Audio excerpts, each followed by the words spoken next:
O lançamento da pré-candidatura do senador Flávio Bolsonaro na disputa presidencial de 2026 foi comemorado no Planalto.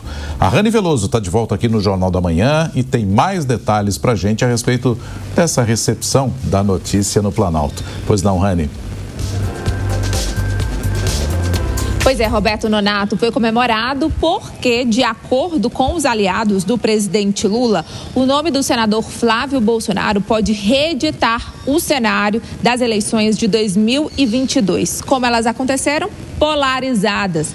Eles também acreditam em uma alta rejeição ao nome do filho do ex-presidente, uma vez que Jair Bolsonaro apresenta aí esse índice de rejeição.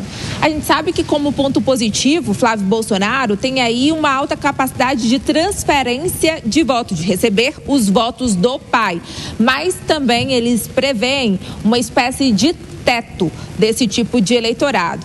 O medo do Palácio do Planalto era exatamente um candidato como Tarcísio Gomes de Freitas, o governador de São Paulo, que era apontado como um dos principais nomes que Bolsonaro poderia indicar para as eleições do ano que vem, é visto por muitos como moderado.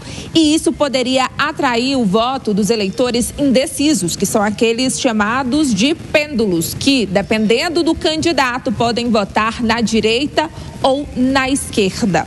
Bom, já os aliados do ex-presidente da República, eles acreditam que a decisão do ex-presidente realmente foi alinhada já com o pensamento de manter o nome da família na disputa ou, quem sabe, no poder, e também manter os eleitores da direita ativos, aquela militância que a gente chama, os bolsonaristas raízes, mesmo com a prisão de Bolsonaro. Já o Centrão, esse a gente sabe, até pelas manifestações públicas, que não ficou tão contente e satisfeito, porque eles esperavam do ex-presidente uma decisão mais pragmática. É uma palavra que eles amam utilizar, dependendo da situação, seria uma escolha para ter uma maior competitividade com o atual presidente da República.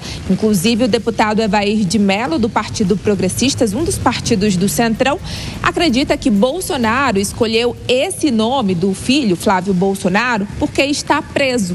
Se tivesse em uma situação que pudesse se reunir, com outros líderes para avaliar outros nomes, a escolha poderia ser diferente. Volto com vocês. Rani Veloso, direto de Brasília. Obrigado, viu, Rani, pelas informações. É assunto também para a gente trazer mais uma rodada de análises com Acácio Miranda e José Maria Trindade. Vou começar essa rodada contigo, Acácio. Há argumentos, há motivos para essa comemoração, se não esfuziante, ao menos tímida aí do Planalto? Nonato, havia uma brincadeira no Planalto que o Eduardo Bolsonaro era o camisa 10 da campanha à reeleição de Lula, e parece que neste momento eles consideram que Flávio Bolsonaro, a escolha por Flávio Bolsonaro, trouxe um camisa 9 para esse time também. Por quê? Vale sempre reiterar isso. Lula é o candidato dos sonhos do bolsonarismo e Bolsonaro, e alguém do clã Bolsonaro, é o candidato dos sonhos de Lula. Porque aí a discussão fica única e exclusivamente nos temas relacionados à polarização que nós temos convivido nos últimos tempos, e os problemas do país efetivamente deixam de ser discutidos. E a Rani também trouxe um ponto muito importante.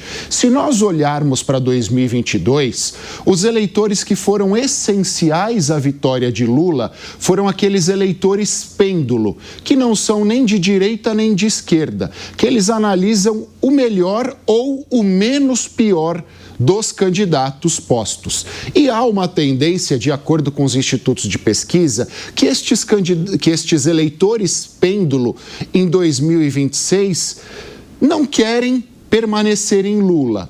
E eles tinham a vontade, de acordo com as pesquisas, de migrarem para um candidato de centro-direita menos radical. Ocorre que, com a candidatura de Flávio Bolsonaro, esses eleitores pêndulo, mais uma vez, têm uma tendência de se manterem como fizeram em 2022, na candidatura de Lula. E como eu disse, vale repetir, eles são essenciais à vitória nas eleições do ano que vem, há uma tendência, pelo menos no recorte atual, que Lula saia com vantagem.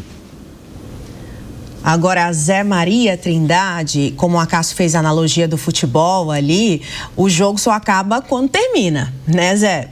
Não dá para comemorar antes da hora, né?